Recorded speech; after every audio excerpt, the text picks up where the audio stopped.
Family in Braintree? No, we lived in Mattapan first, and that's where my daughter was born, and then we moved to Braintree.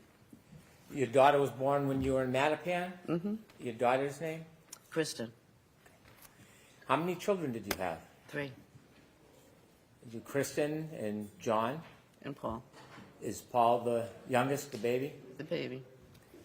Did you raise your children, how long were you in Mattapan before you moved closer to here?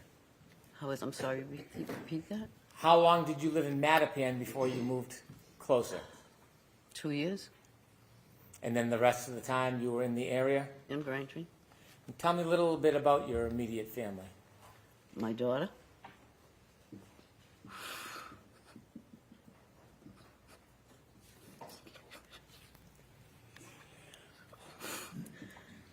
Kristen had a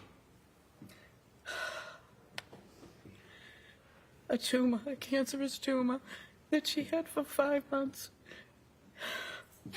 And she died in November of 13. She had 2 children. And then 2 months after she passed, her husband passed from a heart attack. And then you all know about John. And then my son Paul is over there. That was 2013, ma'am? Could I ask you about her children? She had 2 children, Kaylee, who's now 17, and Patrick is 14. And he's a run for my money. Do you remember how old the children were when your daughter passed? 3 and 6.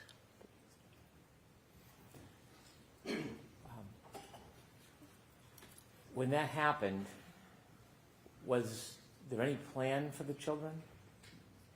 As far as Or what was going to happen with the children? when she passed Yes, ma'am. and when he passed, Yes, ma'am. my son decided to be the head guardian, and then we had I was the other guardian, and there was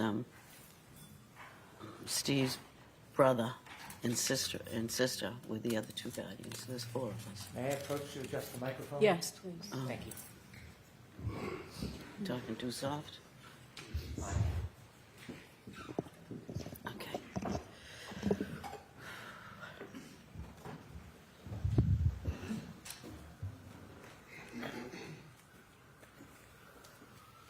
Did I understand that there was a decision that John would be the primary guardian? Can you share with us how that decision came about? Well, he was single. The other 2 guardians were married, and they didn't have children, but he decided to do it himself, and then I was the second one in case he needed me. So I was over there most of the time, like when the kids get home from school or, take them places, and then have them on weekends so he could have a break. So that's what I did. Did other people help out in addition to you and John? Yes, my husband was there, and Paul and Erin were there, and the other members of Steve's family. I understand at some point John worked in law enforcement. Yes. Besides that, could you just share just a little bit about him with us? He was a police officer at headquarters. And when he first started, he was in Hyde Park, and then he moved to Dorchester, and then into Boston itself, and that's what he did. I was hoping if you could tell us a little bit about John besides his work. He was enthusiastic with sports. He was wonderful with the kids. He took care of them and did everything for them. Take them places on vacations and everything. He was their number one when they called him JJ.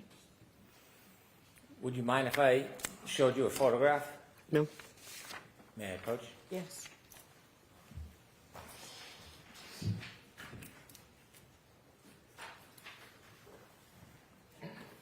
showing you a photograph, Okay, and could you tell us what you see?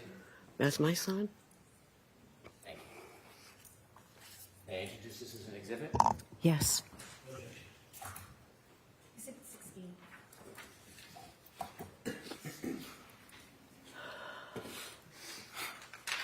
Thank you. With the court's permission, I'd like to publish. Yes.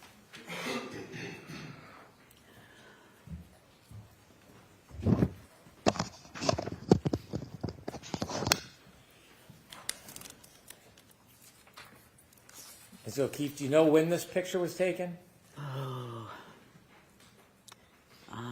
I really don't know. It was in the summer of I don't know what year. I really don't know the year. But is that one he probably took him to a fair or an amusement park, and he had his picture taken there with it. And then the kids were with him too. So Do you know how old he was in that picture? 43, maybe Okay. What year was John born? 75. Ms. Gilman, could you take the photo down, please?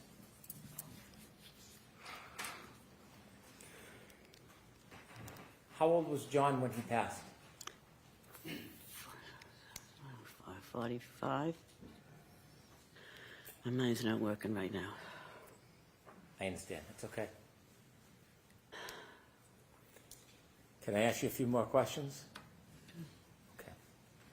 You let me know.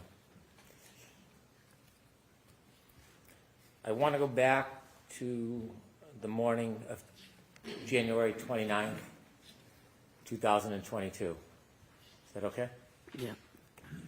Were you home I was home in Braintree. in Braintree? Who were you with? My husband? Did you receive a phone call? Yes, from Carrie Roberts. It was about 6:15, between 6:15 and 6:30 in the morning. Did you know Carrie Roberts? Yes. How did you know her? She lived in Braintree for a while. John and her were friends. They went to the junior prom together. And then we found out that she moved. She lived in Canton, and she was around the corner from us, and she helped us out with the kids. And when you were helping take care of the kids, would you often see Miss Roberts? Yeah, because she'd take Patrick and her son Ryan places. And, yeah, so I saw her all the time. Often? Yeah. When she called you that morning, do you remember the conversation? Yeah, she said John was found in a snowbank. And I didn't understand, which I said, what do you mean found in a snowbank? She said, they found him in the snow. They don't know what happened. She says he's brought up to the Good Samaritan Hospital.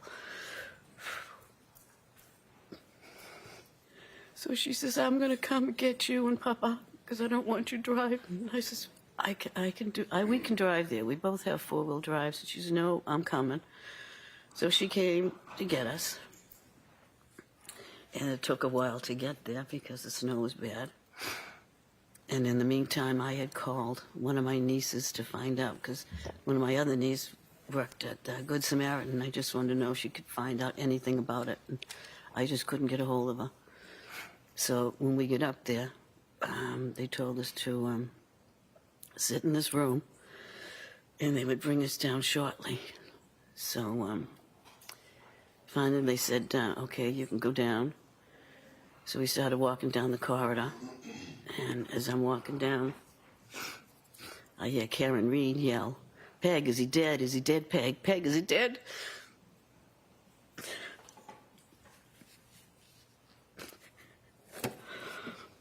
And I just kept walking, and then I asked, I don't know who it was, a nurse or a worker at the hospital, and I said, what is she doing here? And she says, oh, she's being psych evaluated.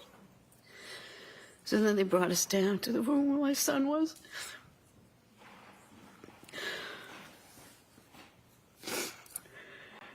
He's bruised up, his eyes were closed. It's just not a good scene. Okay.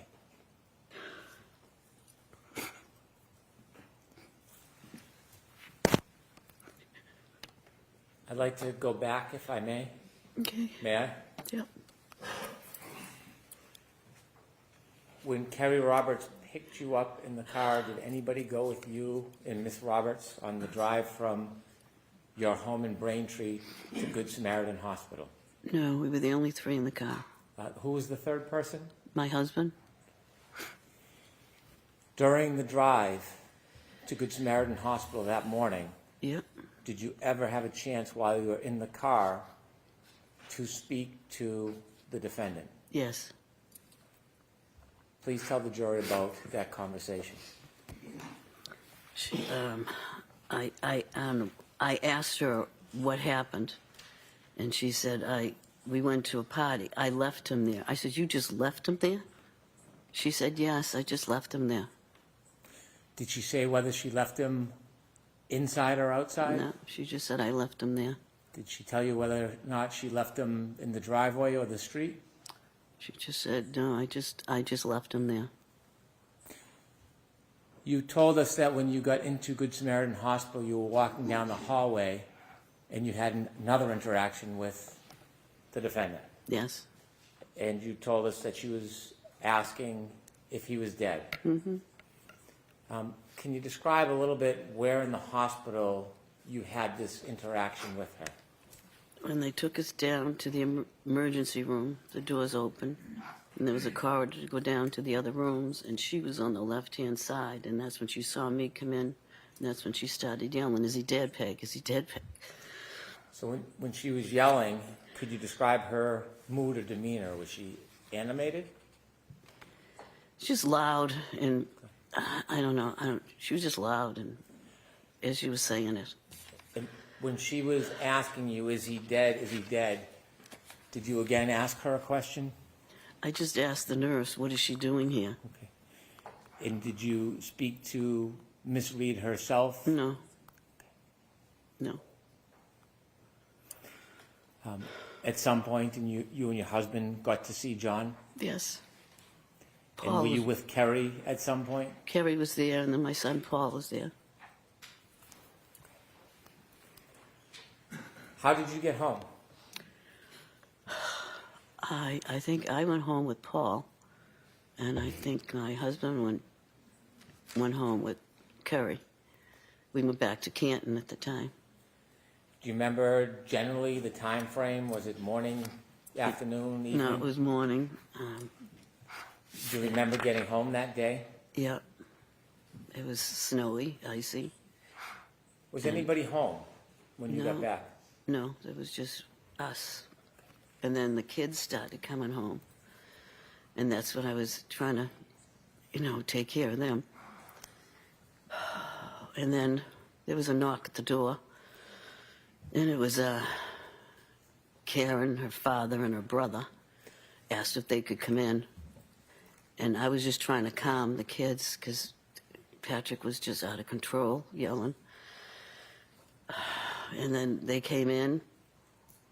And then he said, do you mind if we go upstairs and get a couple of her things?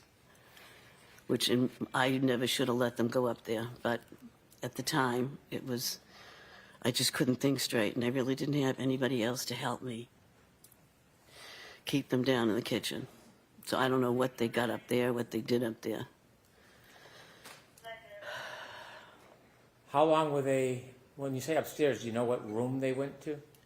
I assumed the bedroom. So I'm going to strike that, Mrs. O'Keefe. If you could just, what you actually know, okay? And Mr. Brennan can ask a better question. Thank you. Could I lead a bit? Yes. Ma'am, how many rooms are upstairs in John's home? 1, 2, 3, 4 bedrooms and an office. And off the master bedroom, there's a bathroom, and then there's a closet. It's a big house. Did you see the defendant and her father go upstairs? I didn't really see them go up, but I knew they were up there because I could hear them. You didn't follow them up or go to look? No. You didn't know which room or rooms they were in? No, I'm assuming the bathroom and the master bedroom. My question was poor. You didn't see which rooms they actually went in? No. How long was the defendant upstairs in John's home with her father? I don't know, maybe 10, 15 minutes. Did you see them come back down? No, I did not. When they were upstairs, what were you doing? I was trying to calm the kids. Both of them? Yeah, well, mainly Patrick. How was Patrick reacting? He was very upset once we told him, because he slept over a friend's house the night before, and he just said, I'll never see him again.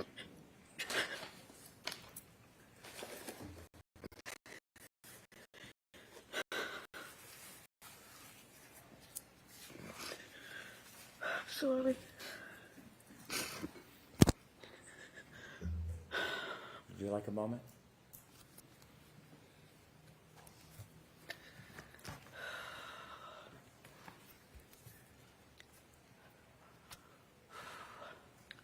Mrs. O'Keefe, would you like to take a short break? No, that's fine. Thank you. You can just let me know when you're ready. Take your time. Okay, go ahead. You ready? Go ahead. Okay.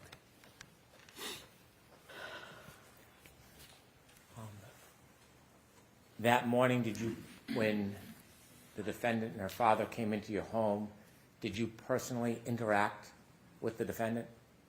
Nope. Was there any hugs, condolences? Nope.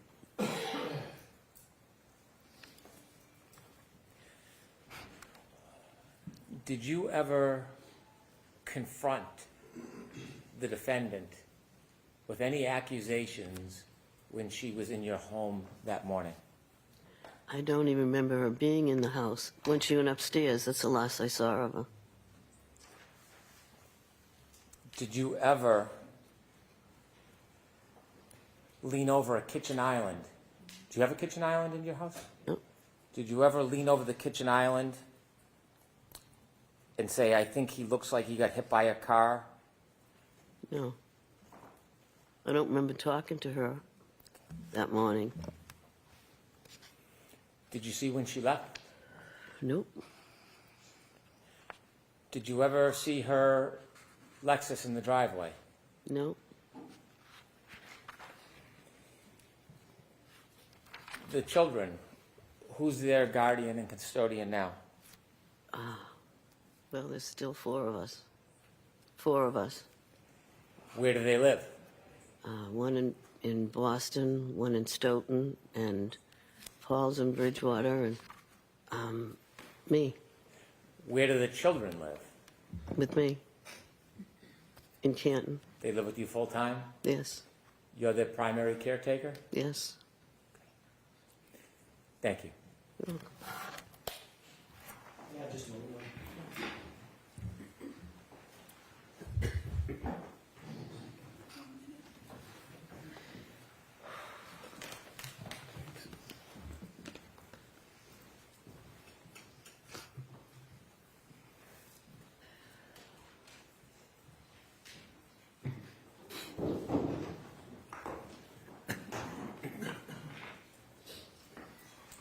There you go. Okay.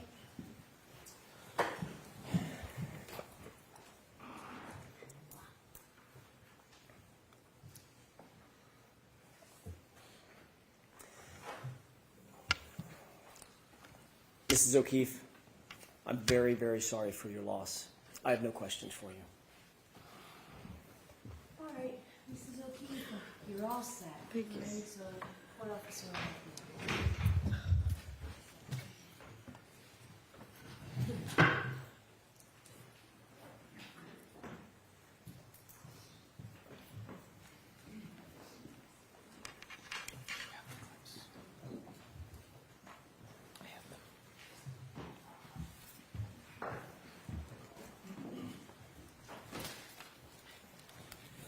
I would like to introduce two clips, labeled 4 and 5.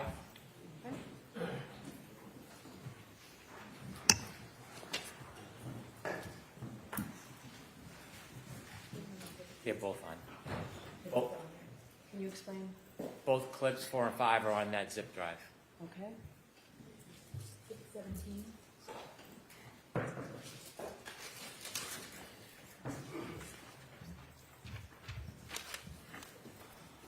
There's no objection to these?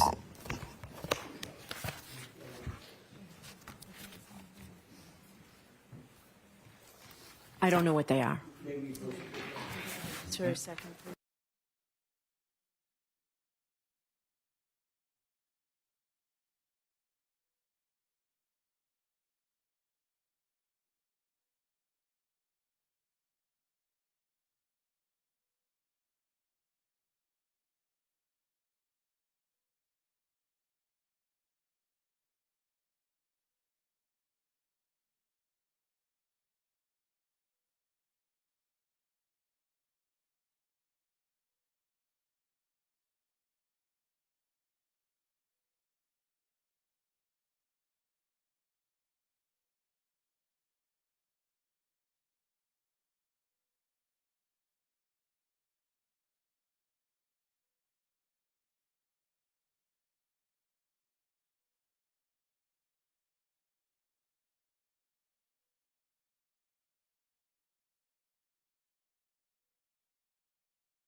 There is another short recess. Hopefully you'll get to walk right through the first section of the courtroom this time. Thank you. Court, all rise, please. Jurors, close your notebooks and follow me.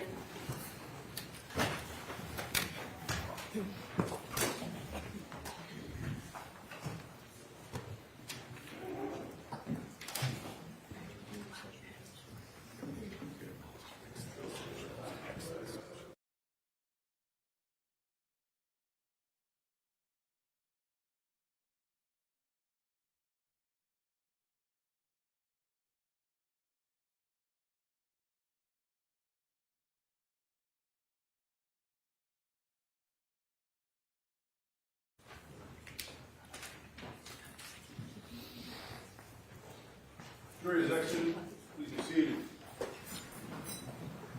All right, so I'll watch the first one, then I'll hear your argument, Mr. Brennan and Mr. Jackson. Thank you. So, Ms. Gilman, if you play that first one, please.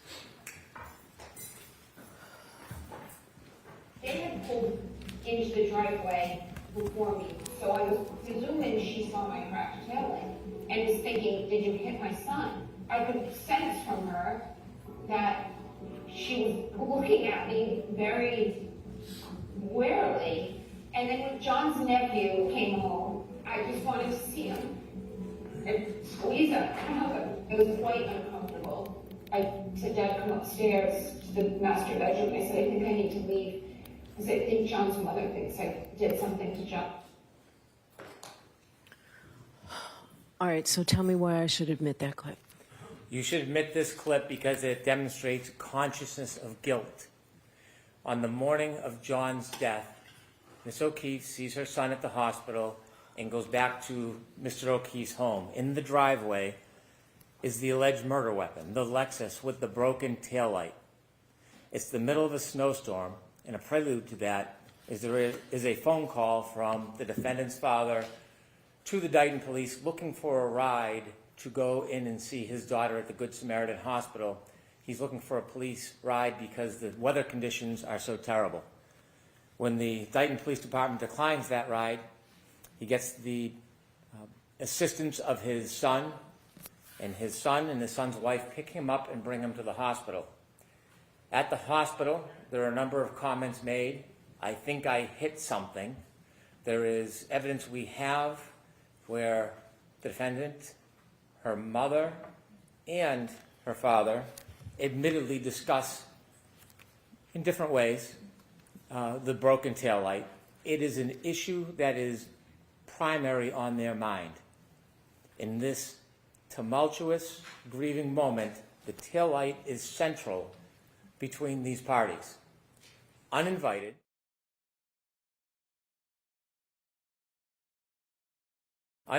the defendant and her father go to the O'Keefe house without invitation. They knock on the door and they ask to come in. They go into the house. There does not seem to be any interaction, at least with Peggy O'Keefe. And curiously, they go upstairs for 15 minutes. They stay at the house for less than an hour. This is a family that's grieving the loss of their son. Less than an hour, they go back outside. Instead of leaving in the one car, they take the alleged murder weapon, they get into two cars, and they drive away and remove the Lexus with the broken taillight from the scene. That is clear consciousness of guilt evidence, removing the murder weapon from an area where witnesses can see, photograph, identify the damage. In fact, despite the other evidence about the cracked taillight and the testimony, it is a centrally contested issue in this case. The defense has already questioned and confronted, as they have a right to do, about the shape, manner, and extent of that broken taillight.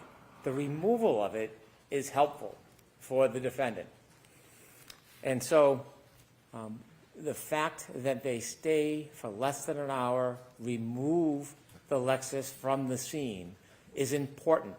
This statement by the defendant is clearly an attempt to create an excuse, a ruse, for why they removed the murder weapon from the scene. It is an attempt to suggest that she somehow is targeted. She somehow on that morning is victimized. She somehow on that morning is the intent or the object of something that is abusive from Peggy O'Keefe.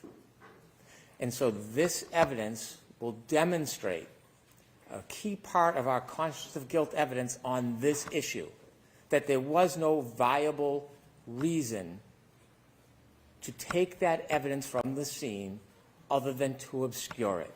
It was not because Peggy O'Keefe yelled at her or intimidated her or threatened her. This was, again, a central conversation between her, her father, and her mother in those early morning hours. This is what was foremost in their mind. And so that's why it's not only relevant, it is an extraordinarily strong piece of the conscience of guilt evidence. And inevitably, the defense may or may not try to provide some type of explanation or excuse, but we have a right to the full force of our proof, and this is part of it. Thank you, Mr. Jackson. Thank you, Your Honor.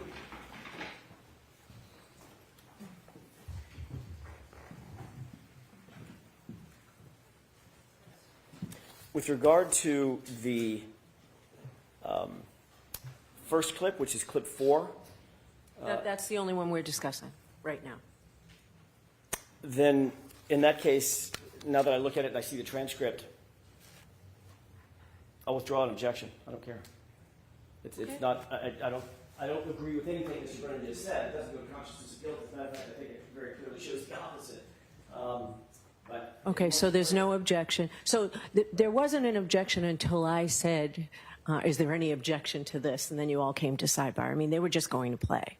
So there's no objection to the first clip, right? yes, correct. Okay, so let's hear. I made an objection to sidebar. I'm withdrawing it. Okay, so Mr. Brennan, play the second one, please. Yes.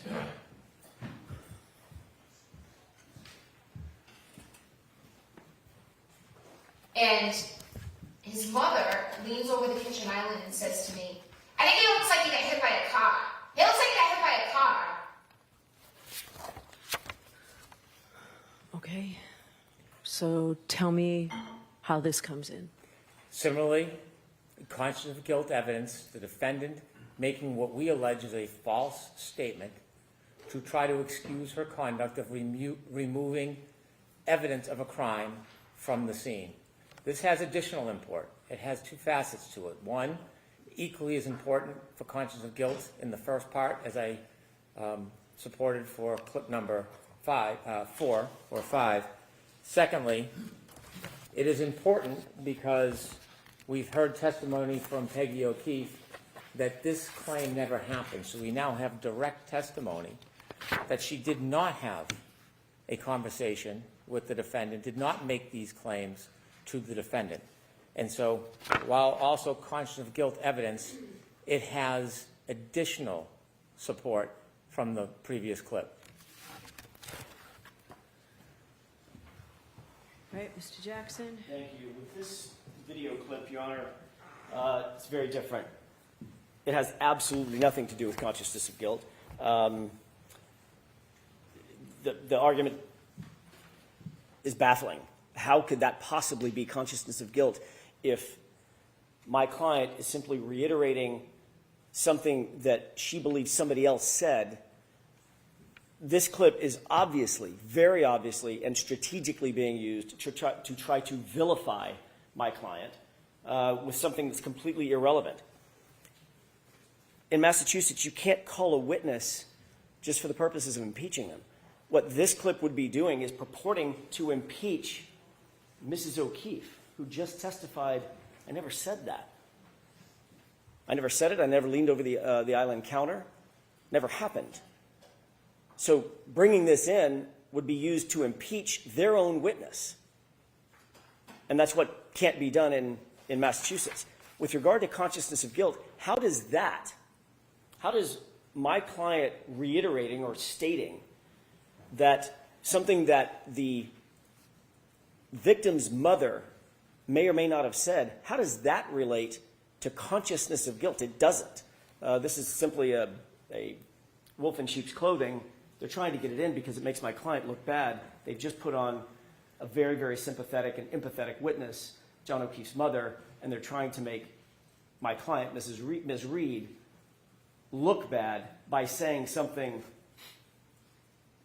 what they perceive to be pejorative in a tone that's pejorative about that very same witness.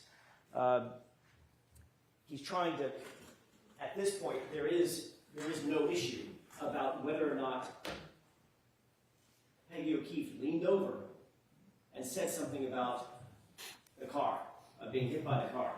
He's trying to create the issue so that he can put this video clip in. It has nothing to do with consciousness of guilt. It's not for impeachment of Peggy O'Keefe. We don't take the position that Peggy O'Keefe is lying. This is a statement of the defendant. It's in the form of an admission or a statement, which qualifies for admission substantively, not for impeachment purposes. The defendant should not be able to pick and choose which of her statements do not look good for her and do not look bad for her. She made the statements, they're relevant to this case. It's not unfairly prejudicial. It's a statement that they embraced and they chose and they publicized, and it goes directly to the issue of conscience of guilt.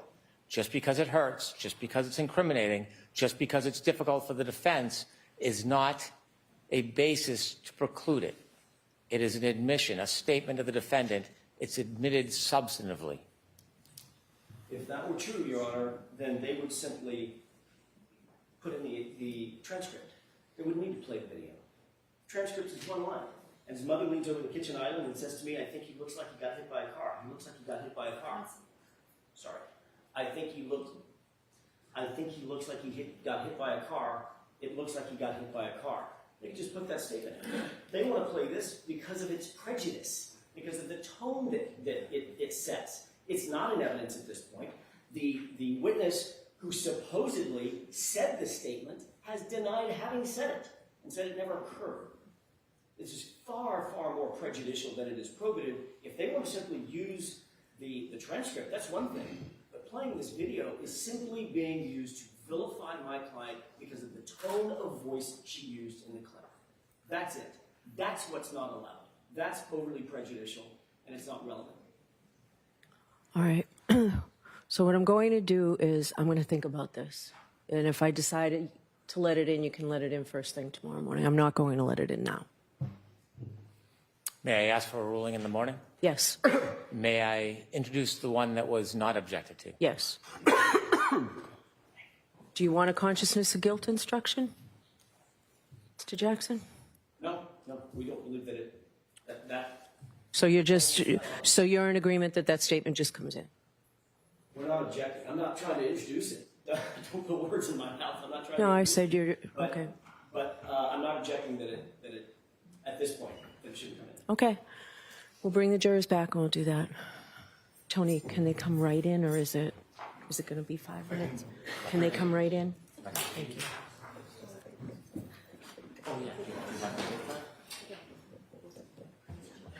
May I clip that's under consideration and just admit the other one? Yes, and give it to me so I can look at it, please.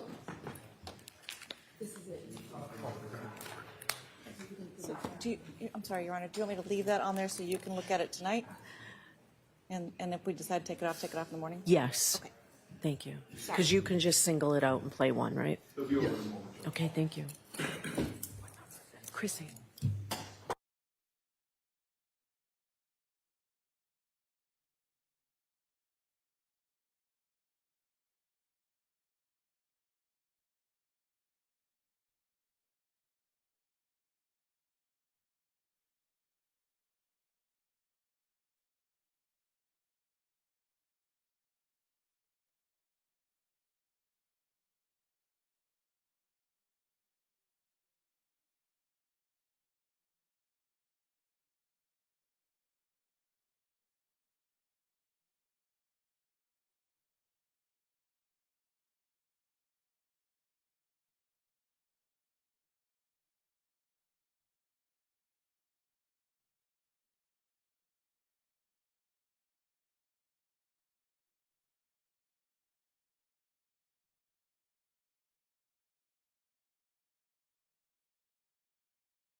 All rise to the court, please. Juror center.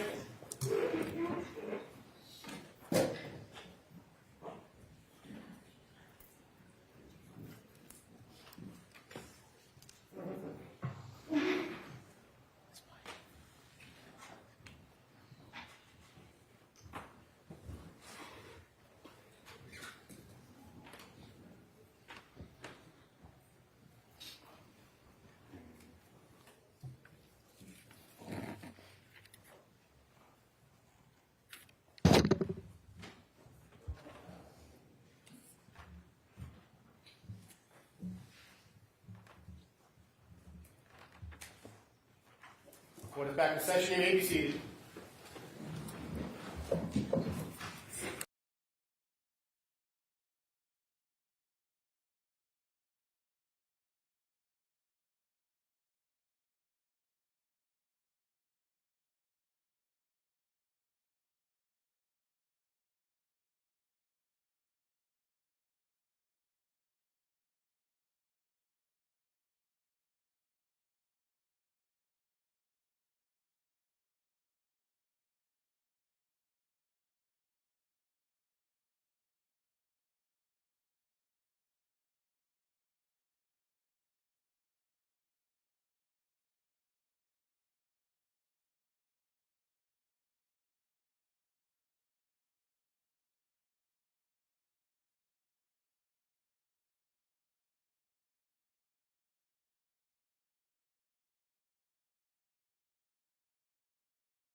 Please.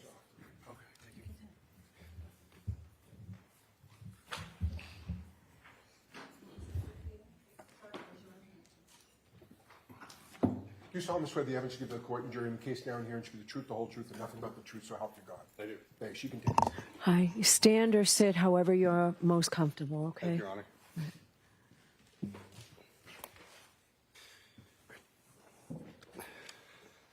May I proceed? Yes. Good afternoon. Good afternoon, sir. Could you please introduce yourself to the jury? Yes. My name is Nicholas Garino. Mr. Greeno, where do you work? I work at the Massachusetts State Police at the Norfolk District Attorney's Office.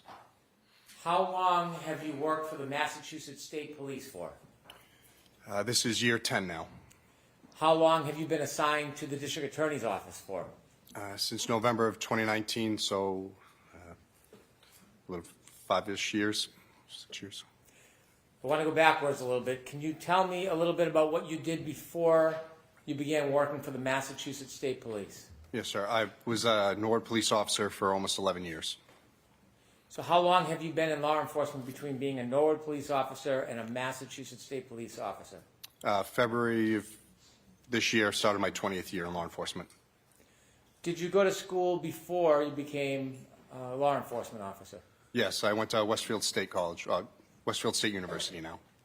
Did you graduate? Yes, I did. Can you remember what year you graduated in? Yes, it was 2003. Did you have a particular degree from Westfield State?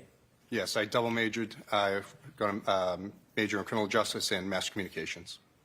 When you began as a police officer with the Norwood Police Department, did you have to go into any type of specific training?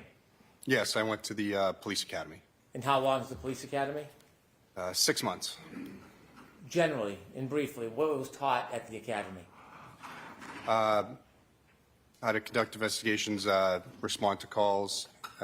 They did a standard field sobriety testing week, physical training, Massachusetts law and criminal procedure. When you began as a Norwood police officer, were you a patrol officer? Yes, I was. And did you remain a patrol officer for the 10 or 11 years you were there? Yes, I was also part-time in the detail office, but What does that mean? handling jobs when we're off, so filling details like road construction, I'm sorry. When you left Norwood and began working with the Massachusetts State Police, based on your prior training, did you have to go through further training or were you ready to just begin? No, I had to go to the State Police Academy for 6 months. After you got out of the State Police Academy, were you assigned to a barracks? Yes, I was assigned to the South Boston Barracks for my training, and then once my break-in training was done, I was assigned to the Holden Barracks near Worcester. At some point during your time in your career with the Massachusetts State Police, did you start to receive any type of training in the specific field? I'm sorry. Did you receive any specialized training at the Massachusetts State Police after the academy? Once I got into the district attorney's office, yes. And can you tell us a little bit about what type of specialized training you received when you were assigned to the Norfolk County District Attorney's Office? Yes, so I was hired by the district attorney's office. I do cell phone and computer forensics, as well as I'm a sexual assault investigator. I had prior sexual assault investigator school done, and I went for digital forensics classes as part of my now daily duties. In order to work with cell phone forensics, did you have any particular background in it at that point? I had taken some classes when I was at Norwood PD, but I didn't have any of the Cellbrite or Axiom classes that I do now. We'll talk about those in a minute so you can give a little more explanation. Did you ever receive a specific advanced degree in data forensics? No, I didn't. Did you ever receive any specialized further degree, a master's in data forensics? No. So your training came while you were a Massachusetts State Police officer through the Massachusetts State Police? Yes, that's correct. What type of courses did you take to learn about forensics? The first one I took was Cellbrite Certified CCO CCPA is their intro course that teaches you how to use the program and how to extract cell phones using Cellbrite program. There's a couple words I want you to help us understand. Yes. The first is an extraction. What is, as simple as you can, a cell phone extraction? Yes, quite literally is plugging the phone into specialized hardware or software, and it pulls the data from that device to make a digital copy of it, so that way we can load it up later to look at it. So when you extract the phone through a download, it basically mimics the content of the phone, but it's in a different shell, it's in a different form than inside the actual phone itself? Yes, exactly. That way we're not manipulating or changing any data while looking, because if we were to open the device, it would change data by going through the phone itself or computer. When you plug it in, can you explain a little bit about what you're plugging it into? Yes. So the main program and hardware that we use is GrayKey. It is, again, specialized software and hardware that once the phone's plugged into it, the software is able to extract the information if we have the passcode. If we don't have the passcode and the phone is supported, it's able to guess that passcode depending on how long. Like for an iPhone, if you have a 4-digit, it could take months. If you have a 6-digit, it could take up to 35 years. So does the phone have to be accessible to actually do that download through GrayKey? Do you have to be able to open the phone with the passcode? No. So if we don't have the passcode and it's supported, it can guess the passcode without making the phone useless after, say, for an iPhone, I believe it's 10 passcodes. Is it a quicker process if you do have the passcode? Much. It would take hours to download the device, depending on how much information's on it. How do you ensure that the information that you extract from the actual device is accurate and the same when you're making a copy? How do you ensure the integrity of it? So with GrayKey, it produces a progress report as it goes through its process. There are only 2 fields that we can sort of amend in that PDF that it spits out is the ID number and then the investigator name.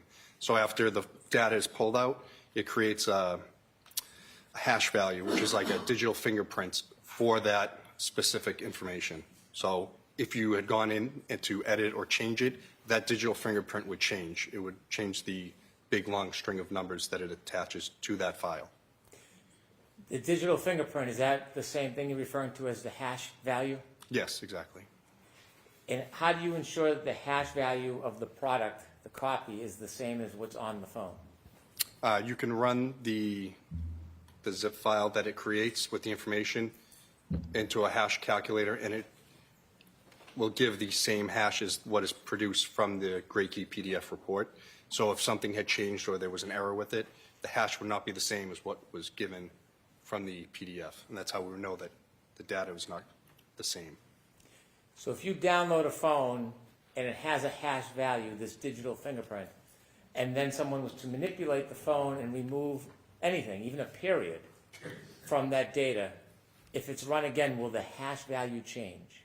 Yes, it would not be the same because Even it if will it's show. just, I'm sorry, even if it's just a period? Yes, any alteration to that initial extraction with that number, it immediately would change. So if you have an item, a computer or a phone, and you put it through the GrayKey program, and you do an extraction, a copy, where do you store that copy of information if it's not on the phone that you originally have? What do you do with it?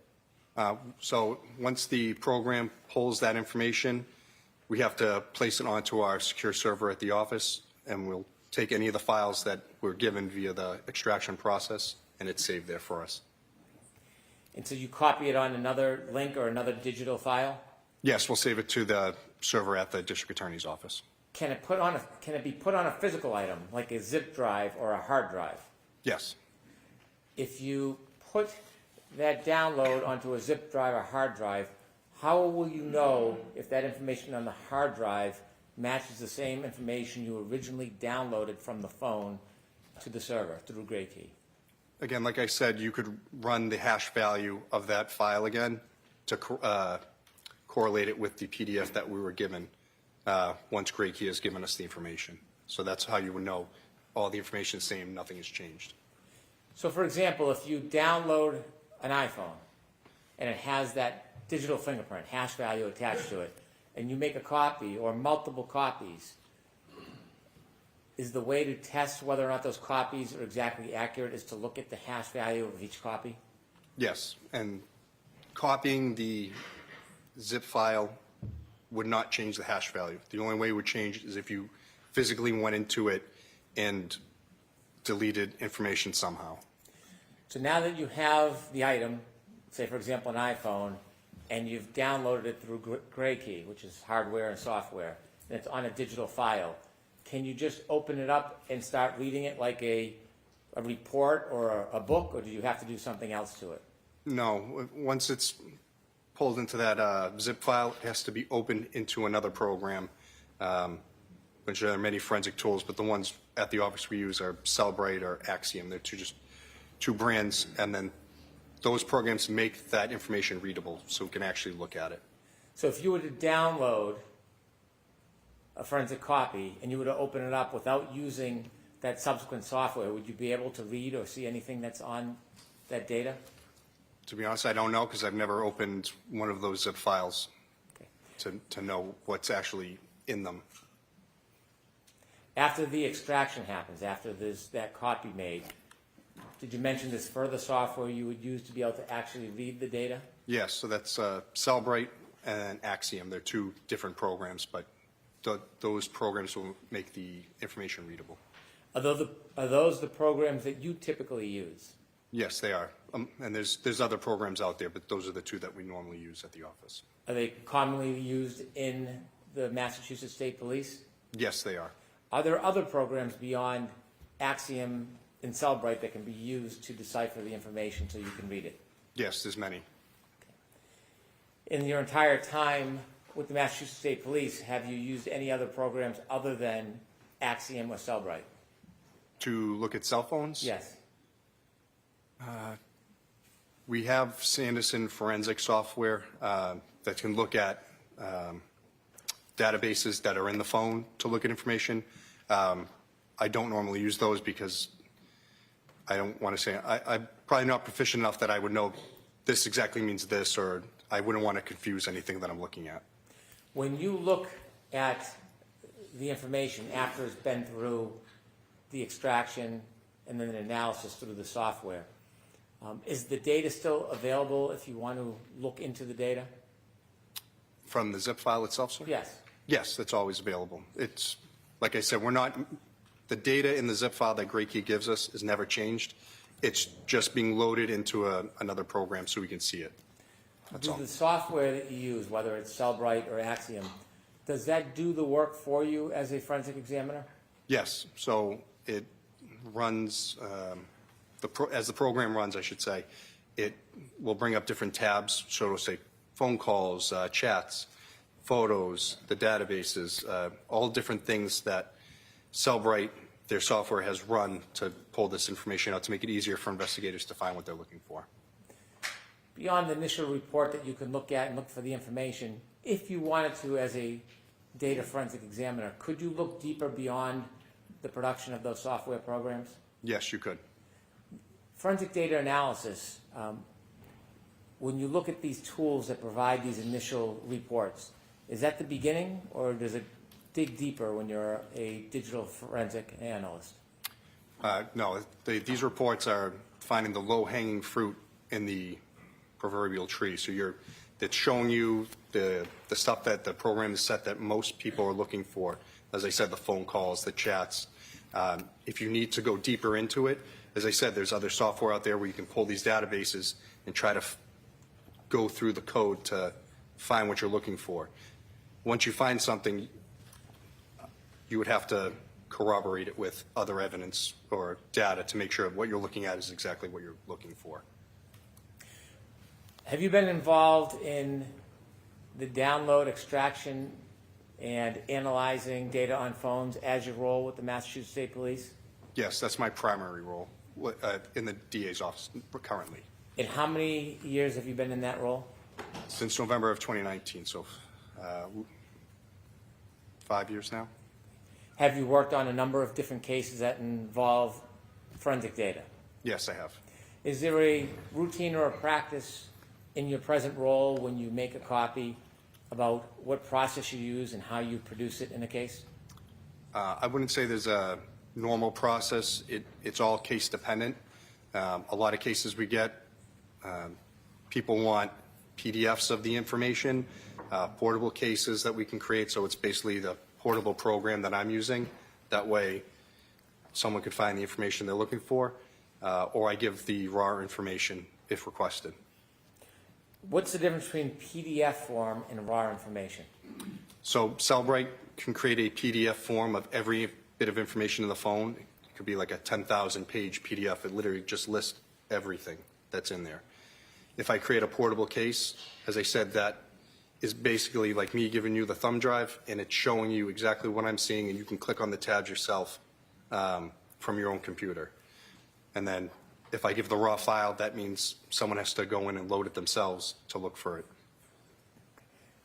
Typically, when you are producing evidence of discovery in a case, do you produce PDF or the raw file? As I said, it's all case dependent. Not all cases have forensic experts to come in to look at the information, so I'll supply whatever is requested. Normally the PDF or the portable case is what I give, but if more is requested, that's readily available. And so the raw data, if requested, do you provide that as well? Yes, if requested. In this case, were you involved in any type of forensic data extraction?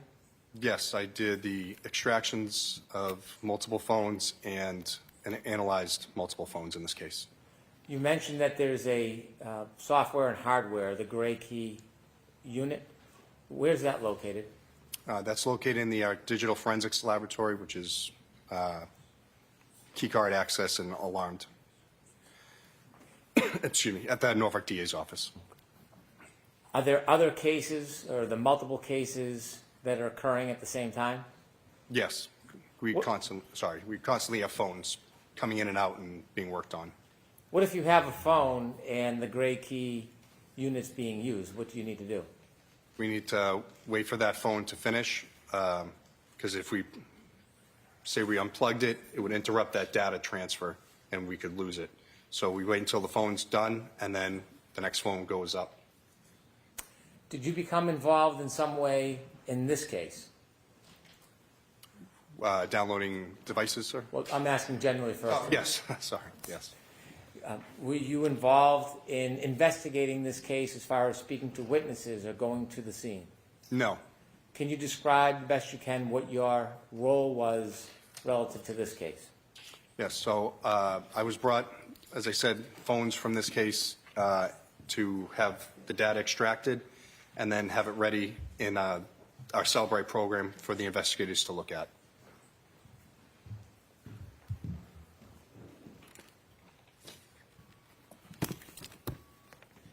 At some point, were you provided a phone that you later identified as a phone belonging to Mr. John O'Keefe? Yes, I was. Do you remember when you were provided that phone? Yes, it was January 29th, 2022, about 7:30 p.m. that night. Do you remember where you received that phone from? Yes, I was at the DA's office. I got it from Sergeant Buchanan and Michael Proctor. Do you remember about what time of night that was? As I said, about 7 to 7:30 p.m. Thank you. When you received that phone, did you have the passcode? No, we didn't. Without the passcode, what were your next steps? So the phone was placed in our digital forensics lab until we could get the passcode. I was told that a family member was going to be bringing it in so we could download the device. Did you ultimately get that passcode? Yes, we did. And do you remember when you received it?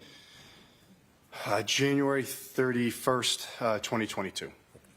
After you received the passcode for Mr. O'Keefe's phone, can you walk us through the process of what you did? Yep. So once the passcode's obtained, we'll unlock the phone and then plug it into GrayKey, and then it's able to pull the full information from it without having to guess the passcode. How long does that take? Again, depending on the size of the phone, a few hours. After the information was downloaded, then what happened? We'd place on our digital evidence server at the DA's office, and then if the phone is evidence, it would go into evidence. If it was a consent, we'd give it back to the person who gave it to us immediately. Did this phone go into evidence? Yes, it did.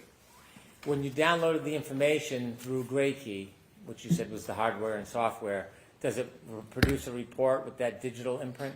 Yes, it does. It produces a report from the time you plug it in to the process it completes, and then the amount of data, and then, like I said, that digital fingerprint hash value at the end.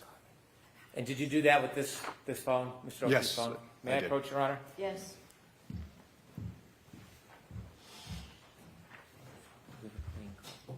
Highlight.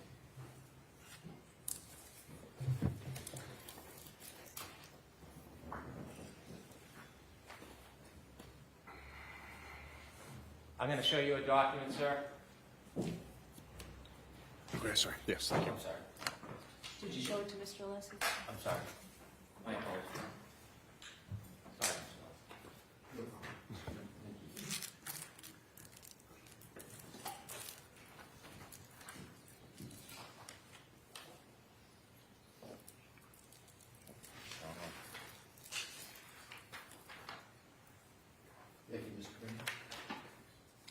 May I?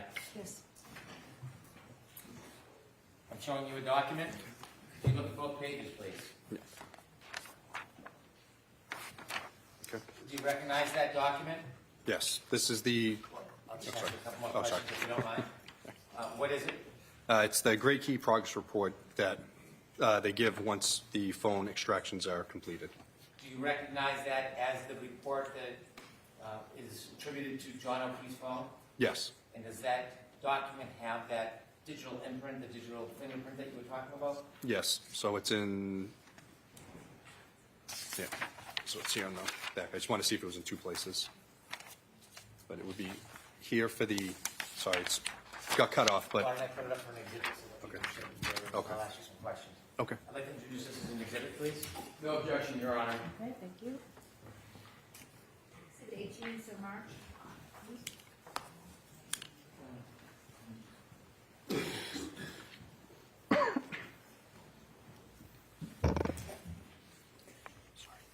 May I show that exhibit to the jury?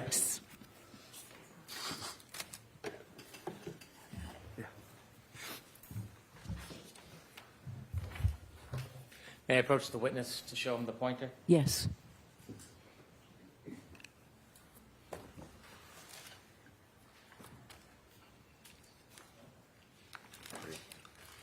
On this top button will be the pointer, the middle button will change the screen, so Oh, okay. stick to the top button, please.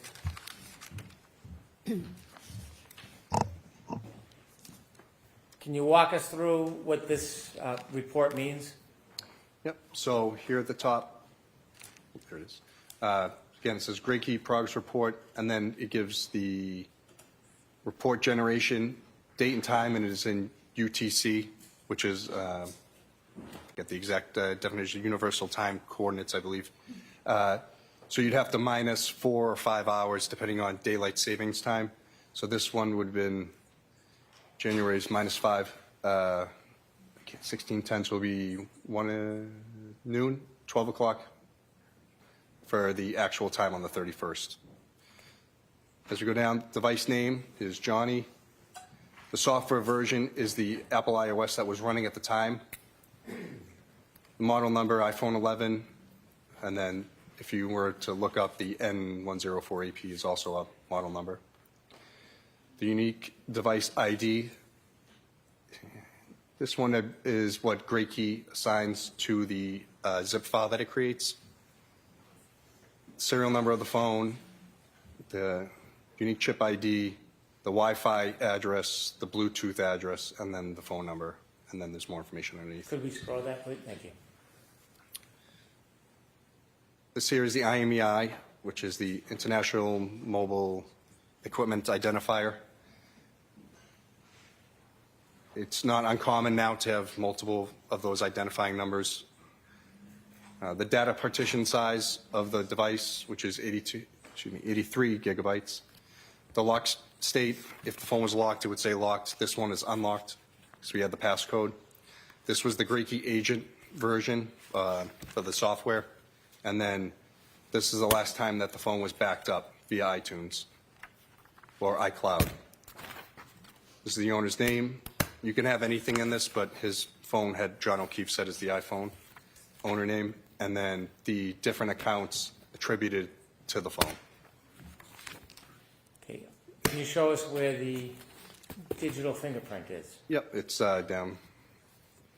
So that, the top part here is literally every time when it's plugged in to every process that it completes until the progress report is generated.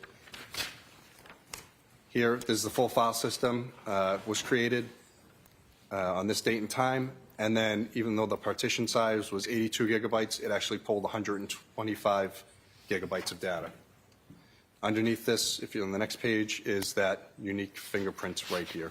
So it has two, a SHA-256 and an MD5. They're just two versions of hashing to show that the file, the unique fingerprints, and that's what these numbers are here. So there's one for the image of the extraction, and then one for the keychain for the other documents that Gray Key creates. And you mentioned that if anything has changed, even a period, that number and letter sequence will change as well? Yes, that's exactly right.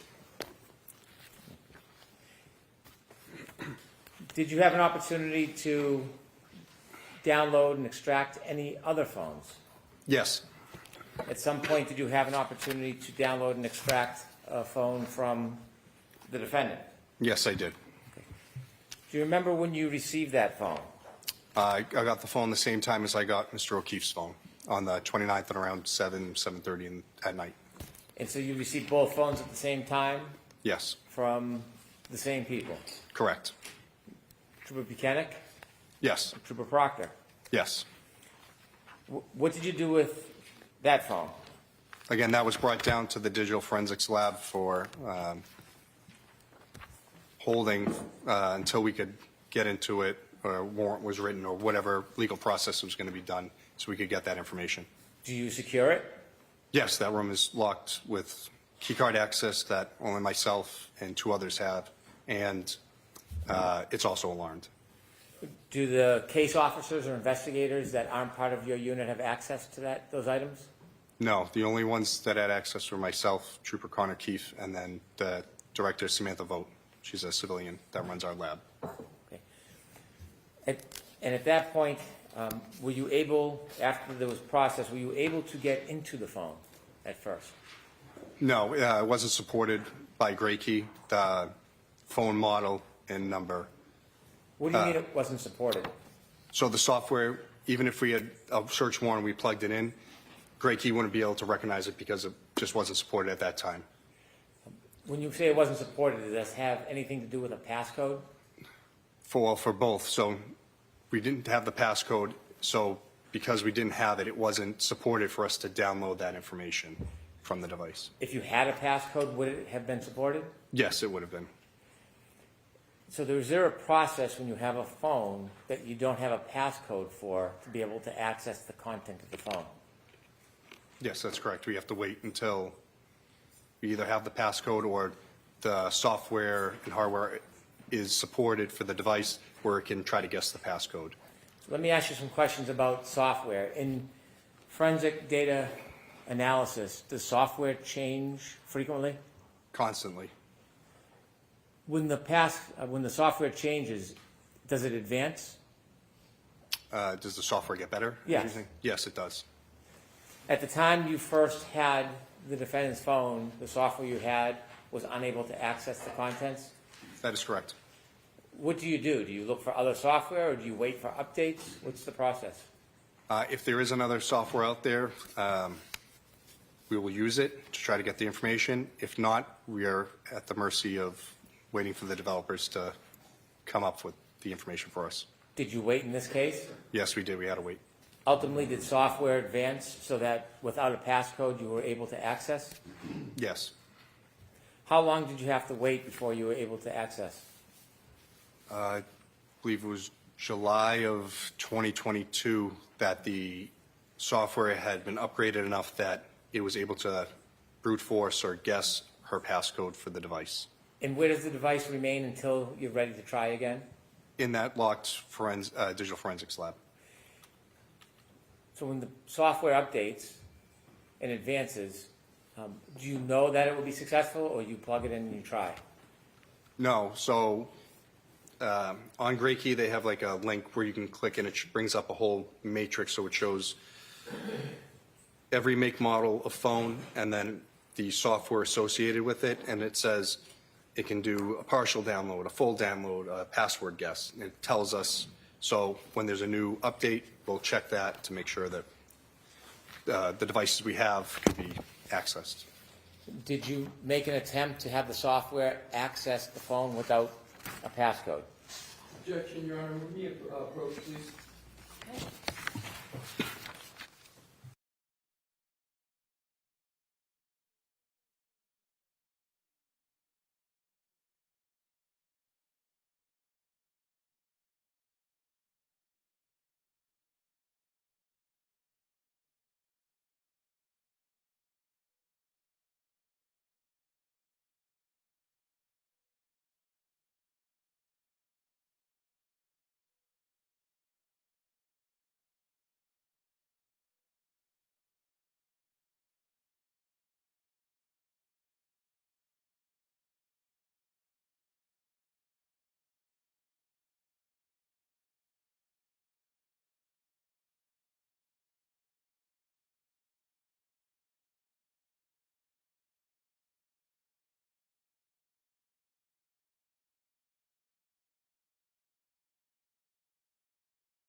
Except it goes further of all the password guess attempts longer until we actually get all of the information from the phone. I'd like to introduce this as the next exhibit, please. All right. No objection, Mr. Leslie? No objection, Your Honor. 20, so marked.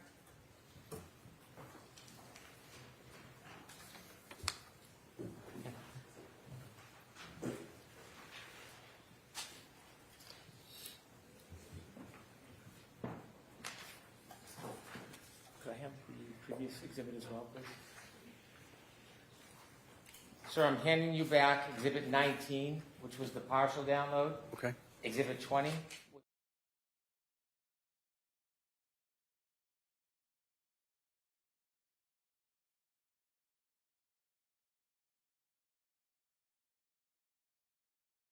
Download. Yes. Is there hash values specifically assigned to each download? Yes, there is. Are they the same number and digits in digital fingerprint? No, they're not. And explain again why they would be different. Again, the first one was the partial. It was only 45 gigabytes of data, so it has one number. The second download was 109 gigabytes of data once it got the passcode. And again, that number is completely different again. And again, like I said, the information is not the same, so the hash values won't be the same. Were there two other phones that you inevitably analyzed? Yes, there were. Let's start with the first one. Did you have an opportunity to create a file on a phone that came from Kerry Roberts? Yes, I did. Now, you said it's a two-step process. First is the extraction, the copying, and then it's creating the file. That's exactly right. With Kerry Roberts' phone, did you make the extraction? Did you plug it into the gray key? No, I didn't. Who did? Trooper Connor Keefe. How do you know Trooper Connor Keefe? He went to meet with Kerry Roberts, received the device from her. He brought it back to the office and did the extraction. His name is also on the extraction gray key progress reports as well. And he wrote 2 state police reports regarding it. Do you work with Connor Keefe? Yes. He works with, I'm sorry? Yeah, I would say we do the same, essentially the same job working together. So he's in your unit, Yes, he is. in the digital forensic unit. That's correct.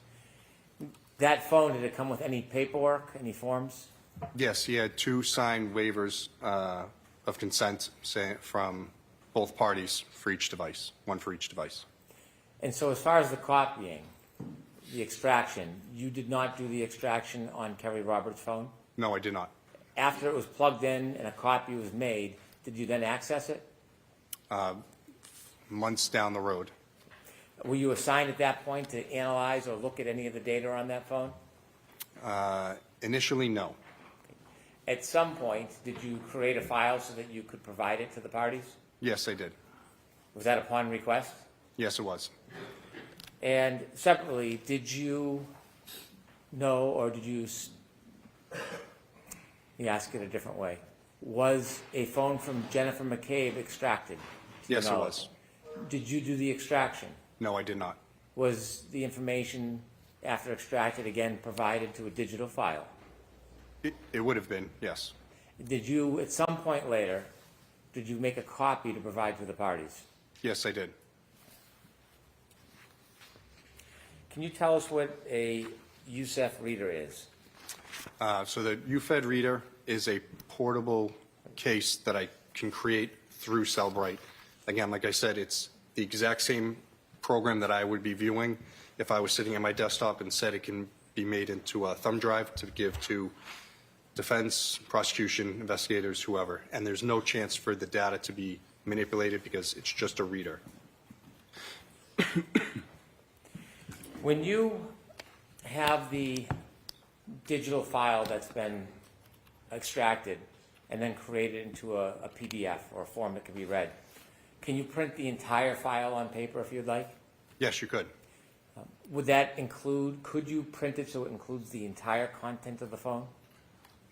Yes, it'd be thousands of pages, but yes, you could. Is there any way to isolate particular things of interest that you might want? For example, if you wanted just the chats between 2 people, is there a way that you could have a program isolate just those chats and then give you all of them in a form that you could read? Yes, so you can go in to cherry pick whatever information you're looking for to create into PDFs or other, it gives 5, I think, different mediums you can have it output: HTML, portable cases, XML files. If you wanted to create a a document that had a number of people in communications. Could you do that as well? Yes, you could. So you can pretty much set the parameters how you want if you want to search for particular items. Yes, it's very generous that way of being able to search for keywords, phone numbers, whatever it is, and then you can export that out into a PDF so you can print it. May I have a moment, Your Honor? Yes.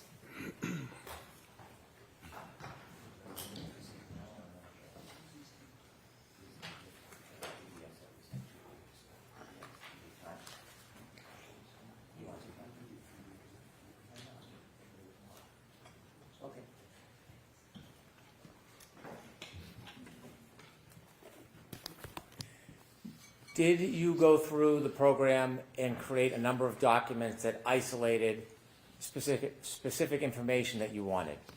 Yes. For example, did you go through and create a report for all of John O'Keefe's calls for a period of time? Yes, I did. Did you go through the program and create a report for all of the calls between John O'Keefe and the defendant for a period of time? Yes, I did. Did you go through the program and create a specific document that would show just the text messages between John O'Keefe and the defendant? Yes, I did. Did you go through the phone and create specific separate documents for communications, phone calls, and text messages between Mr. O'Keefe and other people, not the defendant? Yes. For example, Ms. Roberts, Yes, that's correct. Ms. McCabe. Yep. Did you go through any of the phones and create documents to show any text or conversation between parties not involving John O'Keefe? If directed, I could, but I don't believe I did. When you took on the task of creating these documents, was it something you did on your own or something that you would wait for a request from a prosecutor or another officer? I would wait for a request. Again, my knowledge of most of the cases is very, very limited. So if they're looking for something specific, I can assist them. If they need some type of help, I can assist them. But normally, I will open it up for them, and they have a better knowledge of the case, so they know what they're going to be looking for. Everyone in our office is Cellbrite trained, or if someone new comes in, that's the first thing they'll go to is to a Cellbrite training, so they know how to use this program. And it doesn't put the burden on myself and Trooper Keefe to try to find everything for every case. Thank you. Your Honor, at this time, I'd like to conclude this witness's testimony to be recalled again. You're in agreement with that, Mr. Lessie? We are, Your Honor, Okay. subject to the recall. Okay. All right, Trooper, you're all set. Thank you, Your Honor. We'll see you again. Should I? You could just leave them right. Thank you.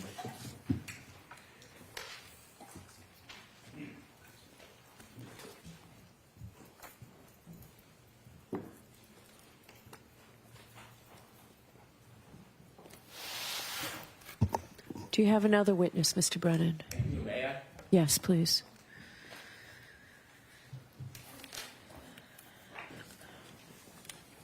Commonwealth calls Mr. Whitley.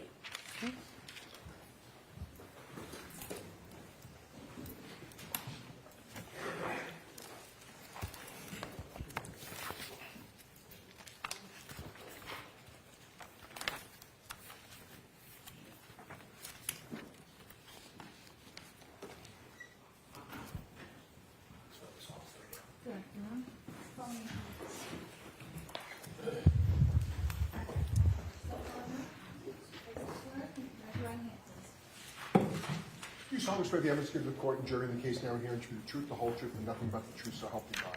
I do. Thanks, you.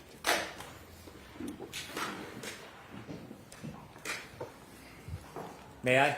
Yes, please. Thank you, Your Honor. Sir, could you please introduce yourself to the jury? Hello, my name is Daniel Whitley, W-H-I-T-L-E-Y. I'm a paramedic with the Canton Fire Department. I've been a paramedic and firefighter there since March of 2006. Before you became a paramedic firefighter with the Canton Fire Department, did you work anywhere else related to that field? Yes, I had 4 years full-time as a EMT intermediate, and also a paramedic at American Medical Response in Brockton. I'd like to take us right to January 29, 2022. Yes. Do you remember that day? Yes. Were you working? Yes. What was your role that day? I was a field training officer working on the ambulance with my partner, Jason Becker. Mr. Becker? Correct. That morning, did you know whether there was a call where a group of your colleagues went to and addressed 34 Fairview? Yes. Were you accompanying your colleagues on that initial call? No. Where were you at the time your colleagues left to go to that location? I was at the Station 2, Ponkabog Station, on the north side of town. Different station? Correct. At some point after that call came in and was responded to you, did you receive a call?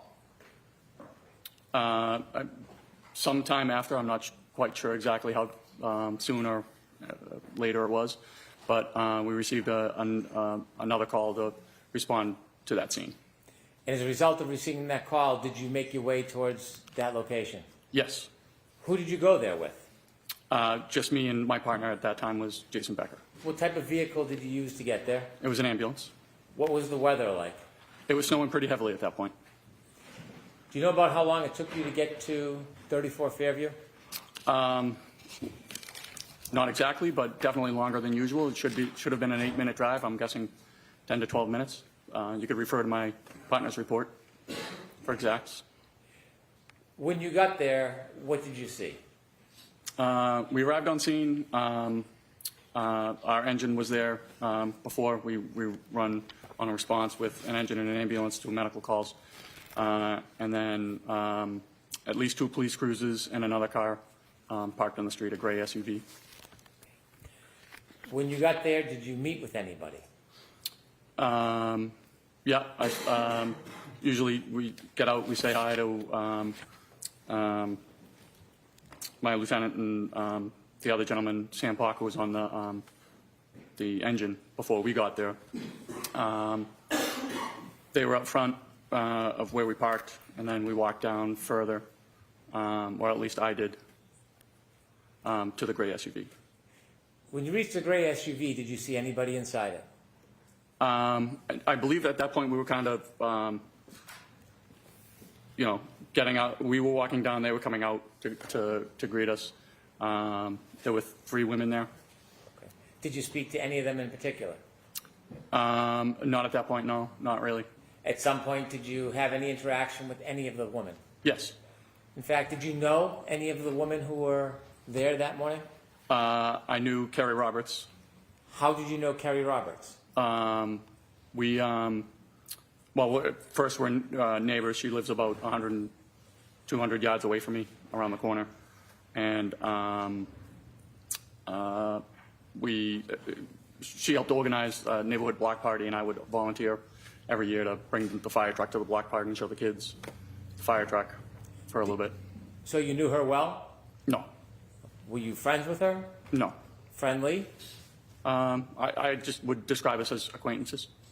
Did you ever socialize with her personally, other than the block party? No. But you knew who she was? I knew who she was. I recognized her, yes. Did you talk to her that morning? Not beyond probably a hey or hi or something like that. Okay. Do you know whether she ever gave you any items?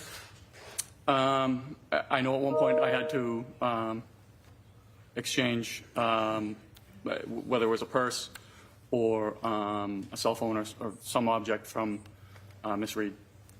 At some point that morning, did you have an opportunity to meet with the defendant? Yes. Where did you first see her? We were in the process of getting her to go to the hospital. When you say we, who was helping you? That would be, my partner, obviously, Jason Becker, and then my lieutenant, Greg Woodbury. Where was she when you first saw her? Somewhere outside in the street. Do you recognize her in the courtroom today? I do. And could you identify her, please? Yes. Please. You're pointing to a person. Can you give just a very limited... The woman standing, sitting in between these 2 gentlemen here. Did you interact with her that morning, have a conversation? Yes. When you first started speaking to her, what was her demeanor? Pretty upset, crying.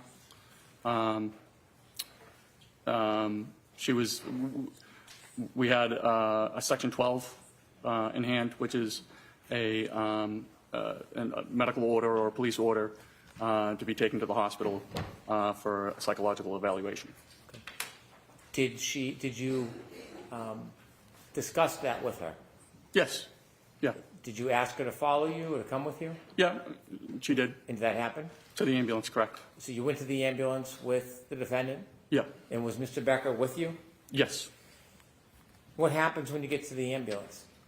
I mean, so it was snowing, and it was more to kind of just get everybody into a nice, warmer location where it wasn't snowing or windy or anything like that. And we were discussing that, you know, we have a Section 12 that states we have, you know, regardless of if you want to go, we have to take you to the hospital. She was arguing that she really didn't need to go to the hospital, and we were trying to convince her to go to the hospital because once the Section 12 is written, it doesn't matter what the patient says, we have to get them there one way or the other, whether it's cooperatively restrained or chemically restrained with sedatives or anything. It's not a voluntary order? It is not a voluntary order. Inevitably, did the defendant agree to go with you to the hospital? Yes. When you were going to return to the hospital, was the defendant placed in the back of the ambulance where a patient would be? Correct. So how we operate for anybody that's a Section 12 or anybody that is under the influence of anything, we always operate with 2 people in the back of the ambulance. So myself and my partner, Jason Becker, were back there. And then we had to take somebody from the engine company and have them drive to the hospital, and that was Sam Park. Sam Bach? Park, P-O-C-H. Thank you. Before you left, before you started to drive away from Fairview, were you having any conversations with the defendant? Yes. Can you share with the jury what those conversations were about? So we were talking. She was upset. She kept asking if there was any chance her husband could be alive, and even sitting outside in the snow with no coat on for many hours. Did she indicate what many hours meant? How many? No. How often did she raise the issue of whether or not, or how long he could be out for? I'd say at least 3 to 4, maybe more. Part of your job is to care for patients? Correct, yes. Was part of your job to try to get them to the location safely? Yes. And sometimes you treat patients with physical injuries, don't you? Oftentimes it is physical injuries, yes. Are you trained when you're trying to transport somebody on how to interact with them? Yes. Well, sometimes if they're upset, in this instance, she kept asking if there was any chance that he could be alive, and that we really didn't know what was the patient that Ambulance 1 took. We really didn't know what his condition was, and but figuring that it was a hypothermia type case, being the conditions outside, we were trying to give her hope that there is a saying in the medical field, you're not dead until you're warm and dead. And I was basically, there's stories of children falling through ice and falling into rivers and being underwater for multiple hours and coming out, being resuscitated and having no neurological deficits. So I was telling her those stories just kind of to say, look, let's be sure we'll get to the hospital, we'll find out more there. Just trying to give her any sort of hope that her husband would be alive. Can you describe her demeanor when she was in the back of the ambulance with you during your interactions with her? She would go from pretty upset, crying.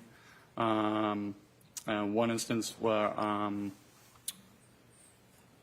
she kept saying, I can't take care of these kids, I can't take care of these kids, they're not my kids, and they're not his kids. And at that point I understood who Ambulance 1 had taken. because John was pretty well known in the town for taking on the care of his niece and nephew. So I said, listen, it's okay. It looks like you have a very strong support system. And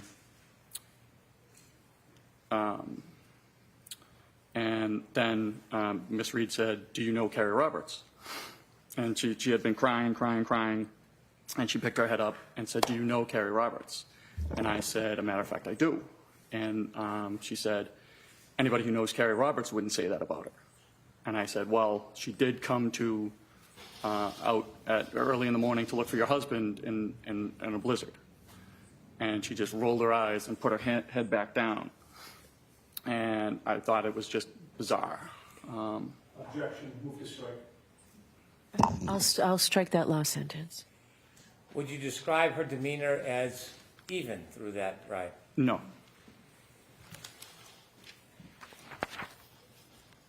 How long did it take to get to the hospital? I mean, you can refer to my partner's ambulance trip report. I'm sure it has the Do you have it right with you, sir? I do not know. Well, let me ask you. I would guess about 15 to 20 minutes, somewhere in there. You don't have an exact memory? No. When you get to the hospital with a patient under these circumstances, do you leave them at the door? No. What do you do? We have to hand off care. So we go in and we have to give a report to a nurse to let them know what their condition is, why they're coming to the hospital, and what we found taking them to the hospital. When you got to the hospital with Miss Reed, did you interact with the hospital personnel? Yes. Do you typically, after you hand off a patient to staff, do you leave? Typically, yes. This time, Miss Reed was, I'm going to say, not really cooperative with the nurse there. The nurse was asking her to get into a Johnny, give a urine sample. She was not cooperative. The nurse tried to work with her, had an ER tech go and ask the doctor if she had to get into a Johnny. She came back. She said, yes, she's a patient. She has to do all the normal stuff. We really didn't feel comfortable actually leaving the general area. I don't know if it was just shift change or what, but security wasn't there. And with her demeanor, we just didn't feel comfortable leaving the nurse by herself with Miss Reed. You said that there was some difficult times. Was there some difficulty about the defendant accepting wearing a Johnny? Yes, she was refusing to get into the Johnny, and the nurse kept saying, well, you got to get into this Johnny. The nurse did try to work with her and you know, asked the doc if... Objection. I'll allow that. And so the ER tech had to come back and say, yes, she has to get into the Johnny. And at that point, she did. She you know, seemed to have calmed down and was getting into the Johnny. Security personnel had shown up, and we felt comfortable being able to kind of leave the nurse and the tech on their own. Before security came, was there difficulty in her providing a urine sample? Objection. Do you know the answer to that? Can you ask the question again? I'm sorry. Why don't you ask it a little differently? Sure. Do you remember whether she was giving the nurses a hard time about a urine sample? Yes. Objection. So break that down, Mr. Brennan. The objection is sustained. You said that she was giving nurses a hard time. She didn't want to give a urine sample. And then the nurses kept asking her to, you know, this is the cup, you pee in the cup. Objection. Not funded. No, I'm going to allow it. You were there and saw this, right? I saw it, yes. Thank you. I have no further questions. May I proceed, Your Honor? Yes.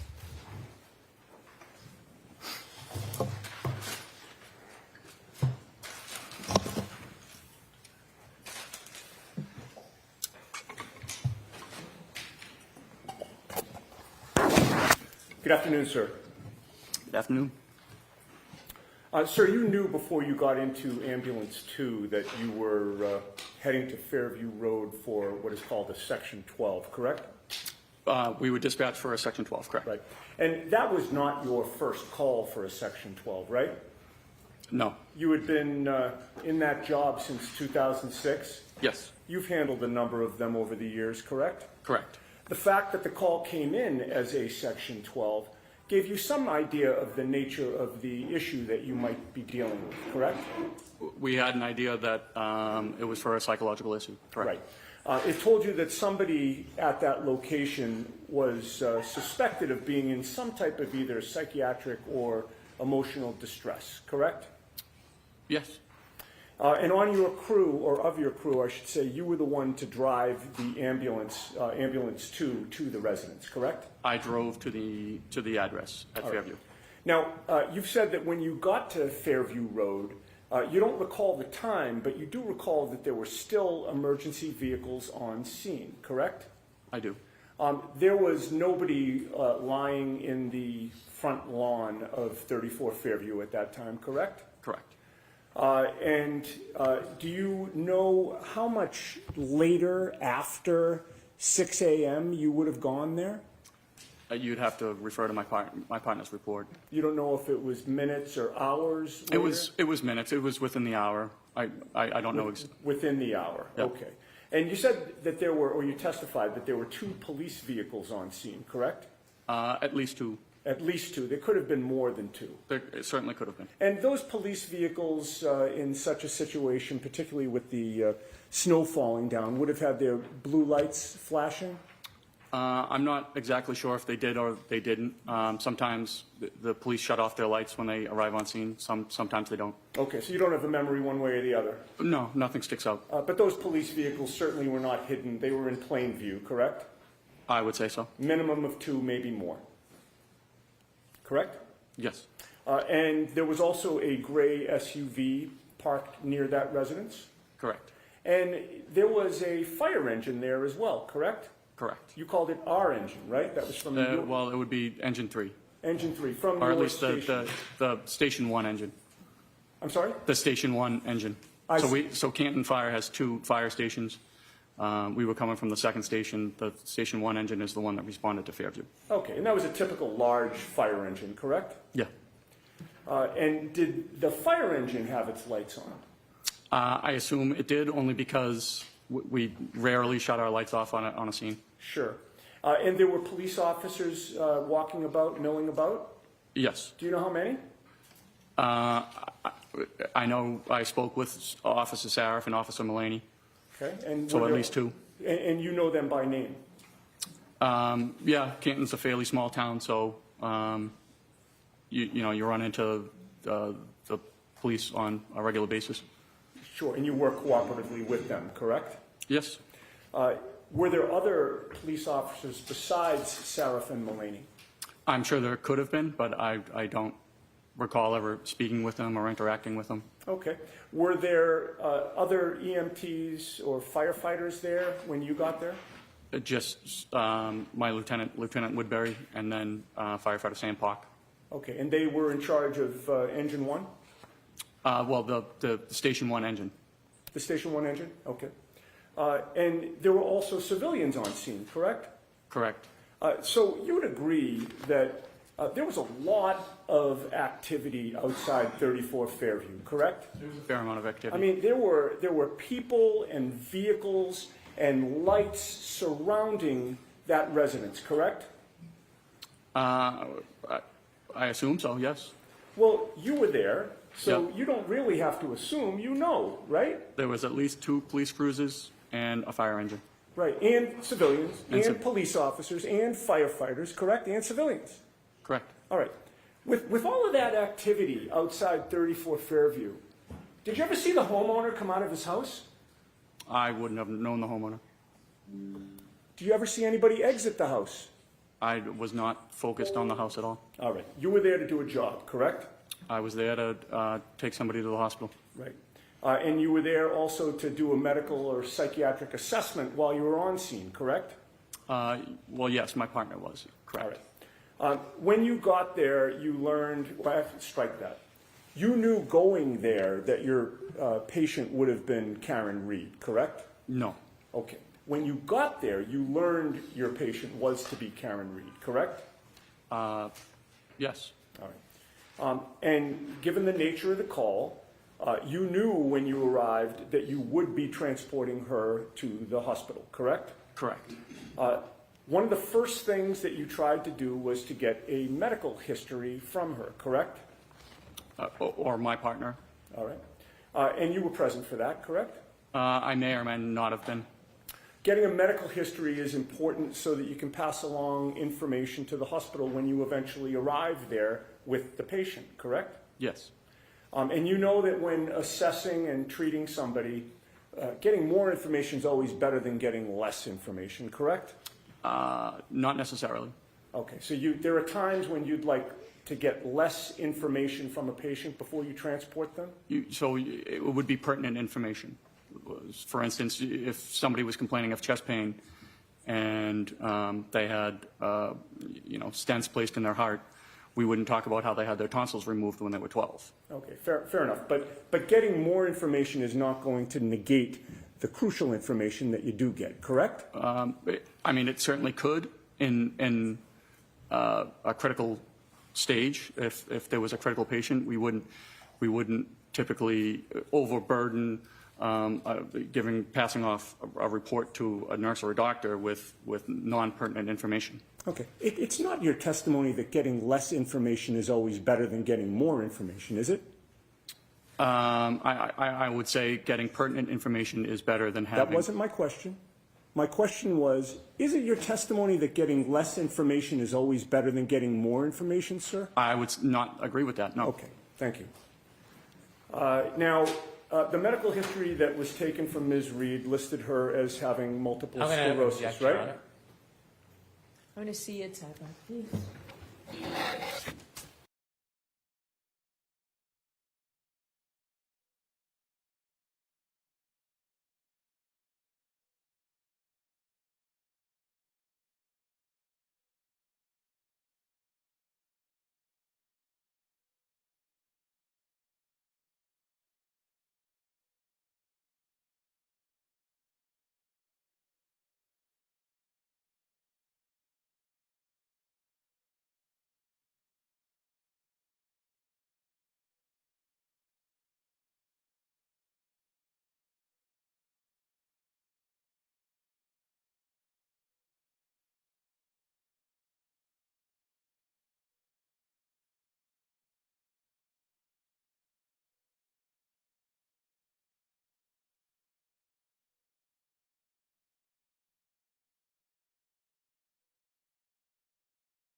Thank you.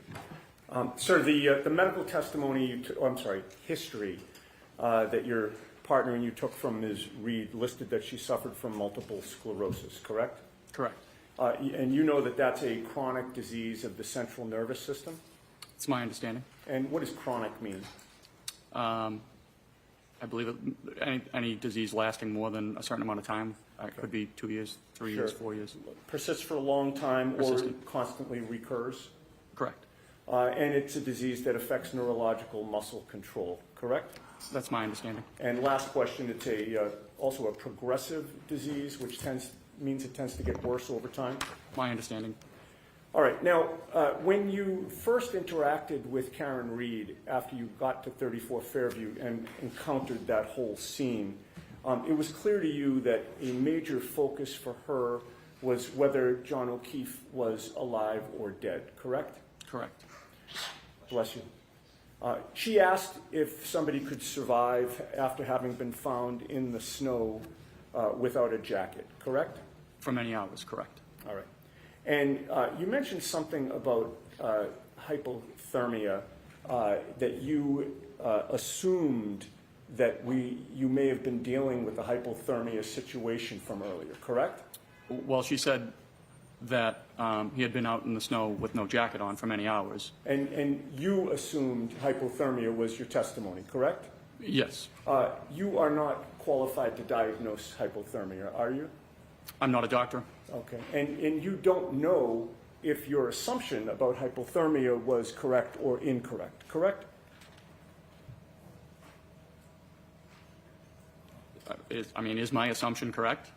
My question is that as you testify here today, after having dropped off Karen Reed at the hospital for that Section 12, you don't know if the assumption that you made that you were dealing with a hypothermia situation was correct or not. Is that right? Well, they were certainly working on him at the hospital as a hypothermia patient. You don't know if your assumption was correct or not, sir. I guess I don't. And you told her, in fact, that you could not speak to that, correct? I'm sorry, to what? In terms of how long somebody could survive outside, correct? I couldn't speak to his condition is basically what I was trying to say to her. All right. But she still persisted in asking you over and over if he was alive or dead, correct? Correct. She wouldn't let that go. Is that fair to say? Correct. And that was despite your not being able to give her an answer, correct? Again, we were just trying to sort of give her any hope. Right. Okay. So she kept asking it, and you were trying to give her hope that he could still be alive, correct? Correct. All right. Now, today you claimed that her demeanor had changed when you mentioned Kerry Roberts, correct? Correct. And the term that you used to describe her demeanor when you mentioned Kerry Roberts as being part of a support system, what term did you use? I'm sorry.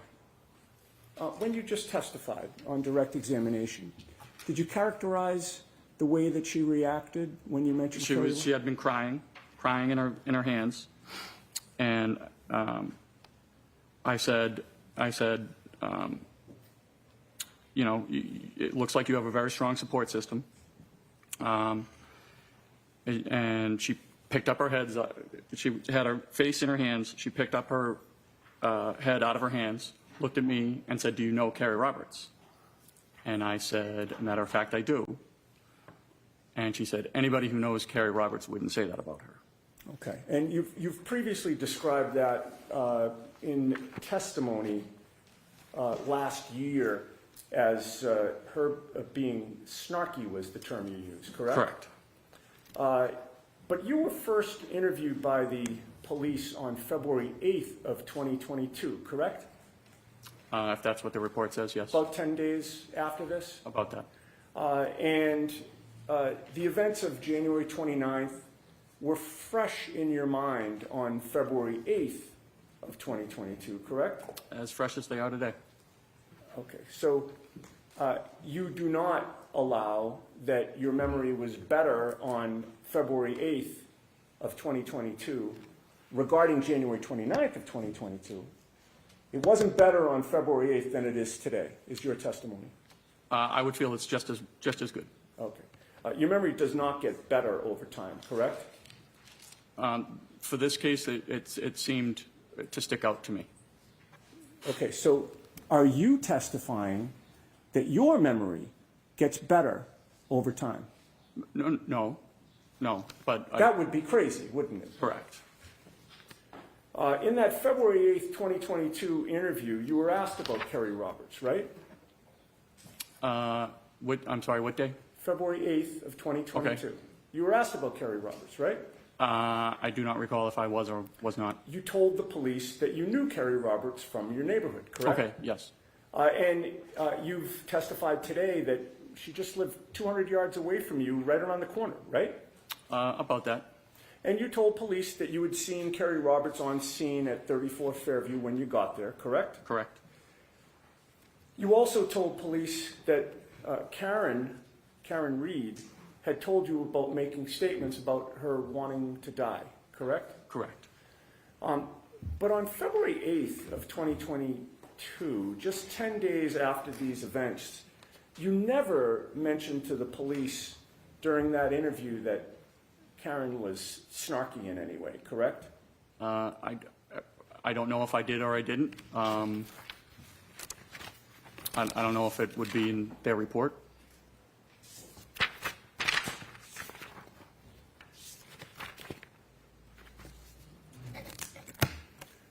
If you saw that report, would it refresh your memory as to whether or not you mentioned snarkiness? I don't think I mentioned snarkiness that day, no. Okay. All right, well, that answers my question. Okay.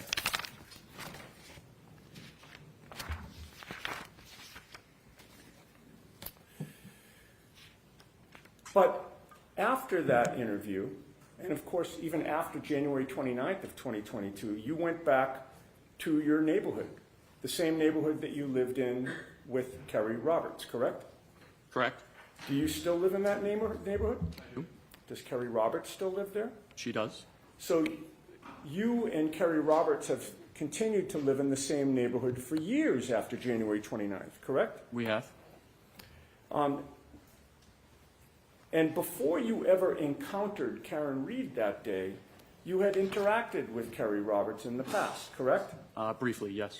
Well, you were both on the same neighborhood Facebook page, were you not? Yes, that's why I volunteered to bring the fire truck to the Right. block So party. one time she had posted on that neighborhood Facebook page that she wanted to have a fire truck at the neighborhood block party, correct? Correct. And that's when you replied and volunteered that you would bring the fire truck to that block party as she requested, correct? Correct. And you also worked with Kerry Roberts on the Ponkapog Civic Association, did you not? I did not know. She worked on the board prior to my arrival on the board. So you both worked on the same board, but just at different times? Different times, correct.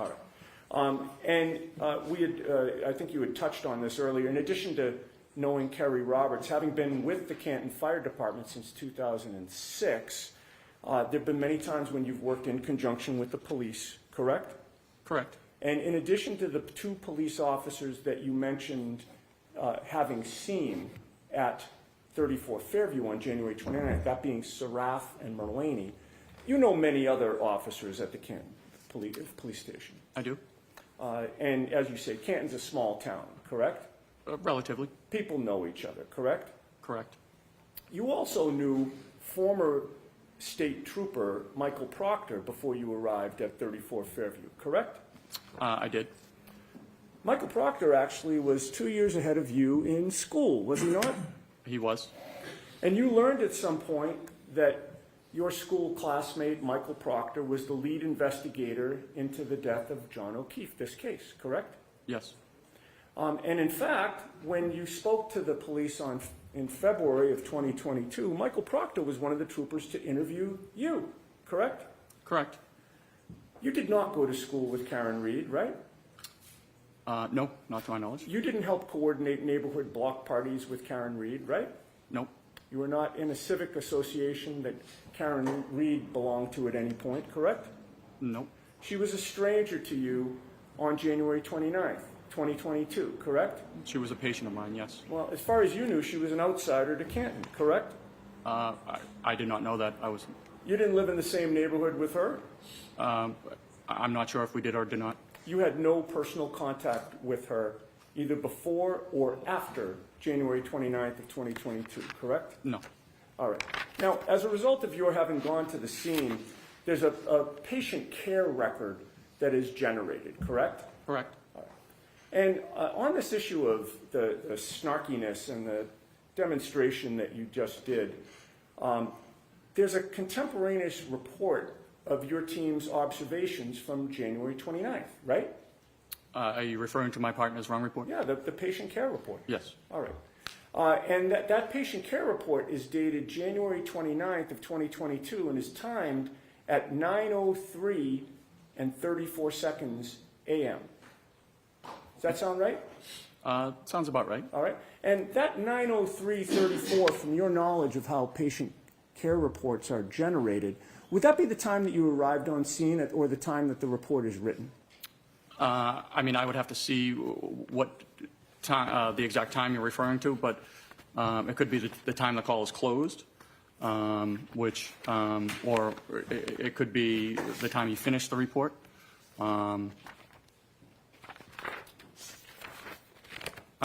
There could be multiple reports. I'm not exactly positive which report you're talking about. Okay. In any case, it was from that morning, correct? Well, it did. I assume so. I mean, there was only one morning that you went to 34 Fairview. Well, no, but there could be two reports. So the engine has to write a report, and the ambulance has to write a report. But they're both about that morning, correct? Correct. All right. Now, there are boxes to fill out on the patient care record, correct? Correct. One of the boxes is primary impression. Yes. What does primary impression mean? That is just what we believe the patient's not complaint is, but what we believe the patient is suffering from. Okay. And that is listed on the patient care record for Karen Reed as a behavioral/psychiatric episode, correct? Yeah, so that's a box we check for just about any Section 12. Sure. And of course, that mentions nothing about snarkiness, correct? No, that is my partner's report. Okay. There's also a box for secondary impression, correct? Correct. What is secondary impression? That might be like just a secondary complaint most of the time. A lot of the times, patients don't have a secondary complaint. Okay, but in this case, it's listed as anxiety/emotional upset, correct? Yes. All right. And again, that mentions nothing about snarkiness, correct? That's my partner's report, yes. There's also a box for signs and symptoms, right? There is. And nowhere in the signs and symptoms box is snarkiness mentioned, correct? No, I don't think that would be medically appropriate. And then in the patient care record, it's recorded that Karen was found sitting in the front passenger seat of a friend's car, crying and visibly upset but cooperative, right? If that's my partner's words, yes. All right. And those words, actually nowhere in the patient care record is it listed that she was snarky in any way, correct? Again, that would not be something we would put into a patient care report. And you did not put it in, correct? It was my partner's report, and no, we did not put it in. Okay. And once Ms. Reed agreed to go with you in the ambulance, it's fair to say she was still upset and crying, correct? At times. If I may have a moment. Sure.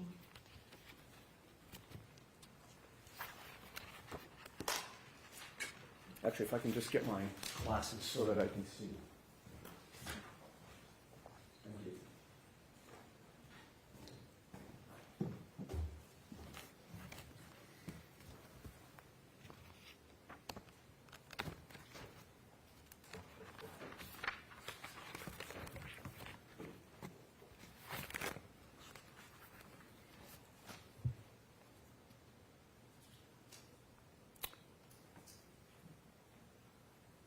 Okay. You had just testified that you said at times she was upset and crying when she got in the ambulance, correct? Correct. You testified on April 21st of 2022 before the grand jury, did you not? I did. And that was 3 months after the events that you're testifying about today? Roughly. And your memory back then was fresh, was it not? Yes. And you were asked the question, once she was in the back of the ambulance and she agreed voluntarily to go to the hospital, did she appear to calm down at that point? Do you remember that question? I do. And your answer was, I mean, she wasn't arguing against us at that point. I mean, once she, agreed to come with us voluntarily, I mean, she was still upset, crying, and talking on the phone. Do you remember that answer? I do. All right. You didn't mention in that answer that it was only at times that she was crying and upset, correct? No. Okay. The whole time, from beginning to end, Ms. Reed was constantly worried about John, was she not? Objection. Sustained. You recall that she was on the phone at one point speaking to someone that she called Papa, correct? Correct. Did you later learn that Papa was John O'Keefe Sr.? I am just learning that just now. All right. And in any case, you heard her say to Papa, is he dead? He's dead, isn't he? Sustained. You could hear on the other end of the line that Papa was saying something to her, correct? The objection sustained. May I approach? The witness or me? Sidebar. Okay.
All right, so I would like to move things along a little bit more expeditiously tomorrow. What would be very helpful to me, Mr. Brennan, are these clips. I haven't seen I haven't watched anything on television about any of these. Do you have them all in one compilation that I can look at in advance? If you don't, you don't. I thought we had provided it to the court. If we haven't, we will. May I have a moment? Sure.